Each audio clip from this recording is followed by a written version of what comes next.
I know that monster hunting is not a stable 9 to 5, but it's what I've always been passionate about.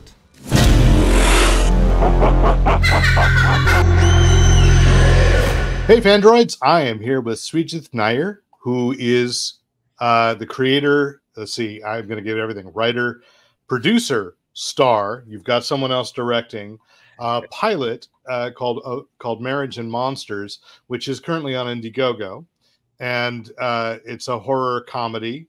And, so the first question I guess, must be asked is what inspired this?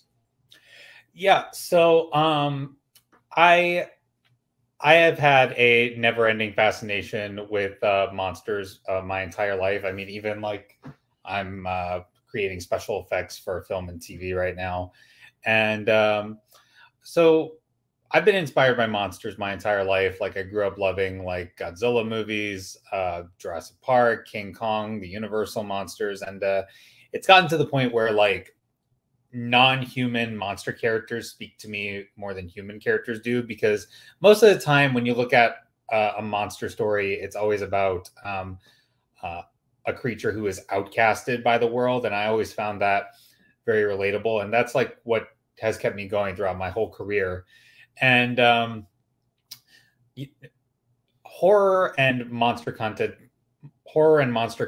is not that explored in South Asian cinema, and even South Asian filmmakers I know today who I work with, like they don't dive into monster content as much as I do, and that really inspired me to create this world where what if you could work monsters into your actual job. And we've sort of seen this before, where you have an Asian or South Asian family and they're not very accepting of a child who has an artistic career, except in this case, it's monster hunting. And so the premise of my show is I play Madhavan. He is a freelance monster hunter.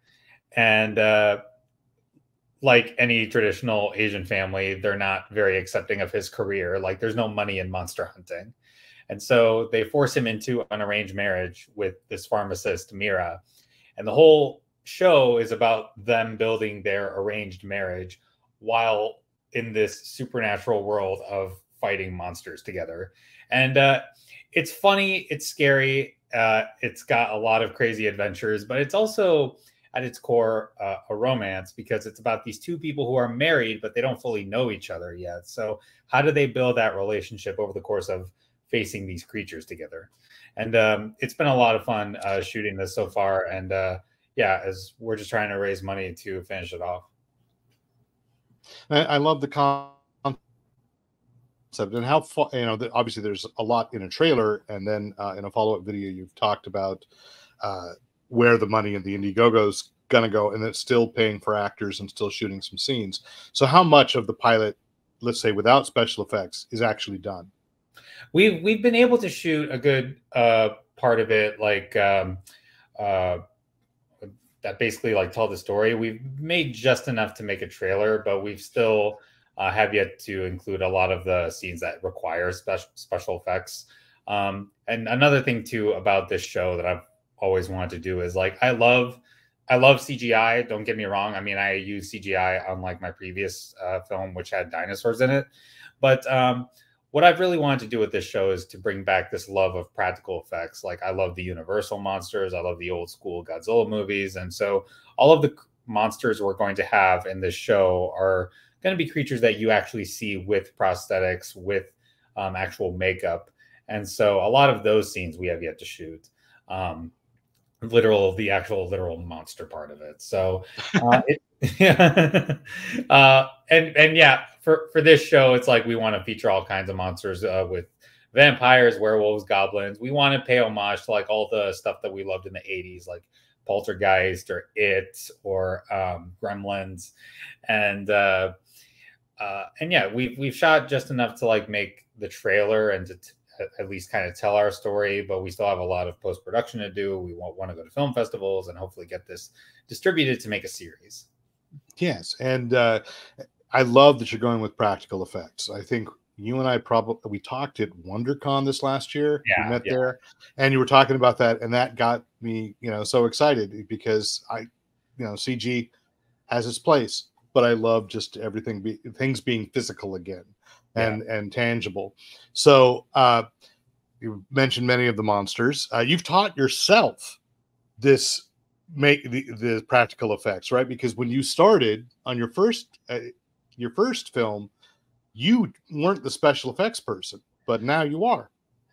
Yeah. So the previous film I did, it was called Rajasaur. It was a Indian. It was the first ever Indian dinosaur movie, and I'm not a CG artist by any means.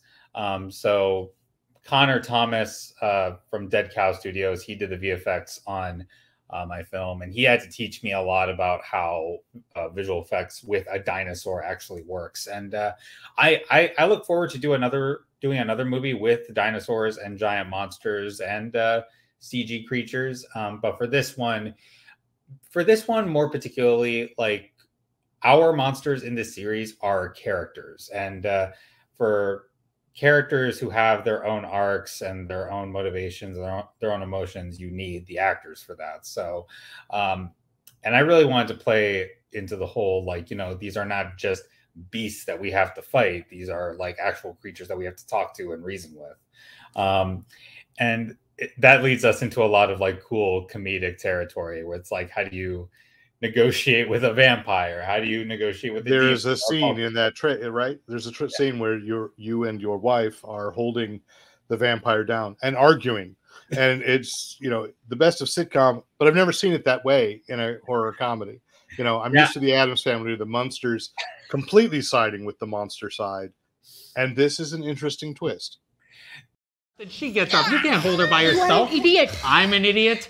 Why can't you just follow I'm not here to simple follow your orders. My orders are for your safety. This is my job. And you're doing a great job, Aunt. Well, maybe if you weren't here distracting me, I'd be doing better.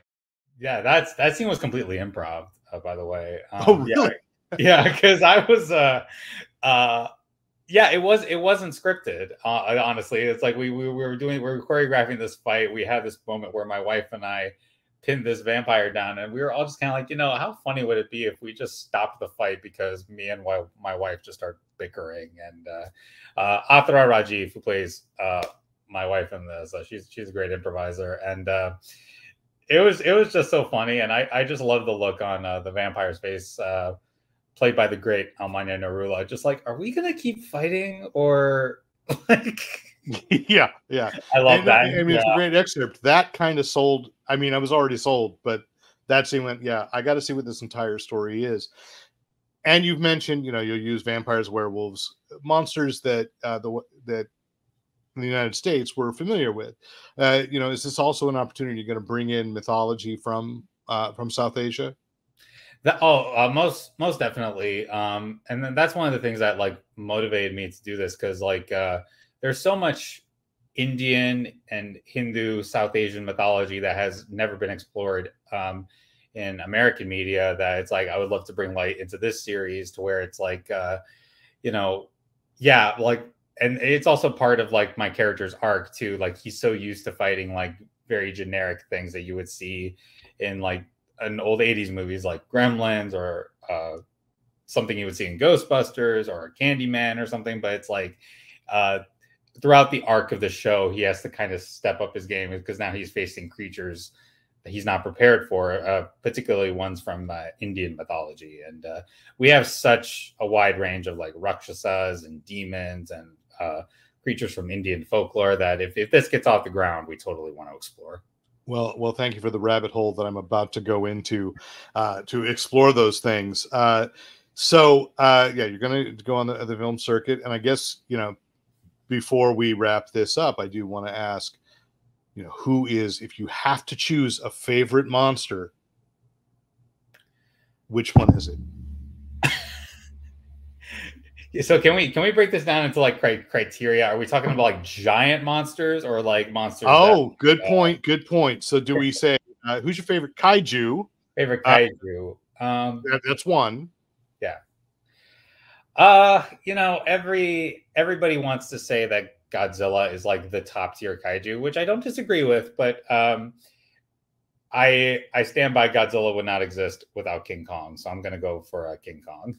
So excellent, excellent. Misunderstood monster, definitely. That is a thing of the classics. So, of the human-sized, shall we say, which is your favorite? I'll choose my favorite out of the Universal monsters. I love the Gill Man, the creature from the Black Lagoon.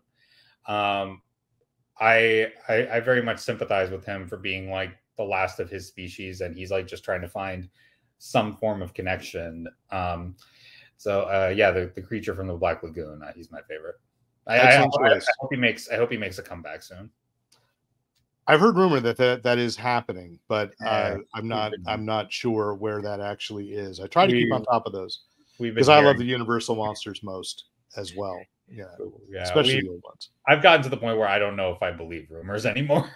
No, that's a good place to be. Honestly, I hate to say that, but it's a good place to be. However, it is no rumor. Marriage and Monsters is currently in an Indiegogo fundraising goal, and hope that it goes and you finish this up, and that I get to talk to you again when you're on the circuit, or better yet, it's going to be on a streaming service that I subscribe to. So, thank you, man. Thank you so much for taking the time to talk to me.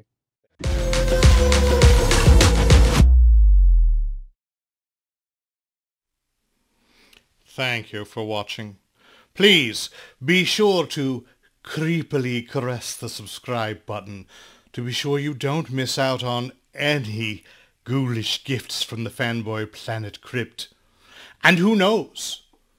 I may one day find my way back out of the catacombs and into dim light again.